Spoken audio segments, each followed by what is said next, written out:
Ayan, hello mga kamanggagawa at ayan, waiting nga tayo sa medyo konting paglilom ng ating pagja-jogging dahil talagang napakainit pa at masakit sa balat. So yun nga, at habang tayo nandito nagmumuni-muni at ako ay nagpapasalamat sa ating Panginoon sa lahat ng ginagawa ng Diyos sa buhay ko, sa buhay ng pamilya ko, maging sa trabaho ko. Talagang grabe na nagagamit tayo ng Panginoon at isa yon sa talagang pribilehiyo na ipinagpapasalamat ko sa Lord na magamit niya ako dito sa pagsiservisyo. At alam niyo po, minsan marami tayong tanong sa ating buhay at talagang lalo na sa ating trabaho.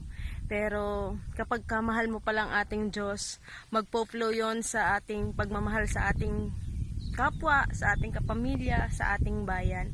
At alam niyo po, at habang nagmumuni-muni ako dito, parang ni-remind ako ng Lord sa kanta na Ako Ay Pilipino. Ito ay nakanta namin ito nung kami ay elementary pa. At ngayon po ay hindi ko na siya gano'n naririnig. Pero napakaganda po ng meaning ng kanta na ito. Talaga pong nakaka-proud na isa kang Pilipino, na ikaw ay isang pinili ng Diyos. Ang bansang Pilipinas ay para sa Diyos. Kaya sige po, kung alam niyo po itong kantang ito, sabay-sabay po nating awitin. At para po mabalik ulit kayo kung ano ba at sino ba ang Pilipino sa buong mundo. So ayun, nakaka-proud na tayo ay mahal na mahal ng Panginoon. Sige po, kantahin po natin ang Ako Po Ay Pilipino.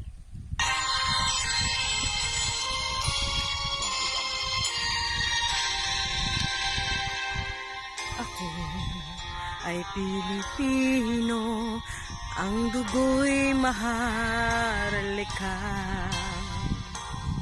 Likas sa aking puso at hikaing kay ganda. Sa Pilipinas ng aking bayan, lantay ng perlas ng silanganan, wari na tipo ng kayamanan ng may kapal.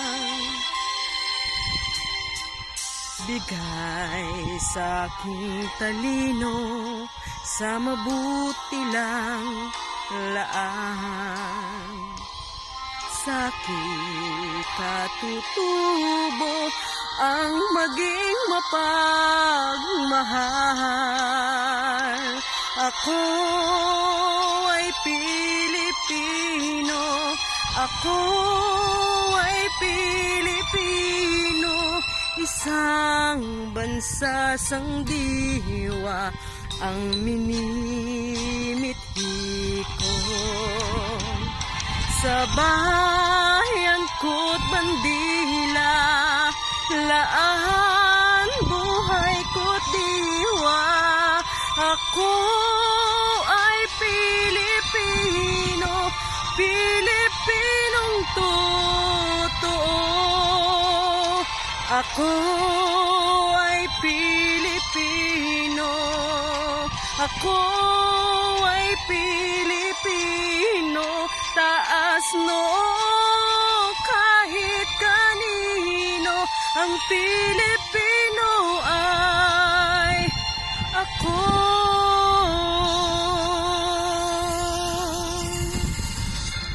Diba po, nakaka-proud na tayo po ay talagang Pilipino, na talagang may katutubong mapagmahal sa ating puso. Yun, nakaka-inspire po talaga na talagang dapat yung kanta po na iyon ay talagang gawin po natin, no? Na talagang taas noo kahit kanino, ang Pilipino ay ako. So, tandaan po ninyo, ang bansang Pilipinas ay pinili po ng ating Panginoon, at tayo bilang Pilipino, mag-serve po tayo ng tapat sa ating bansa, mag-serve po tayo ng tapat sa ating kapwa. Kasi po, ang sabi nga po ng salita ng Panginoon ay talagang ang lahat ng iyong gagawin ay gawin mo para sa akin. So, ibig sabihin, may nakakakita man o wala ng iyong ginagawa, gawin mo lagi ang tama. Ganyan ang tunay na Pilipino. So, God bless you po, at mamaya po ay magja-jogging na po tayo. God bless you all.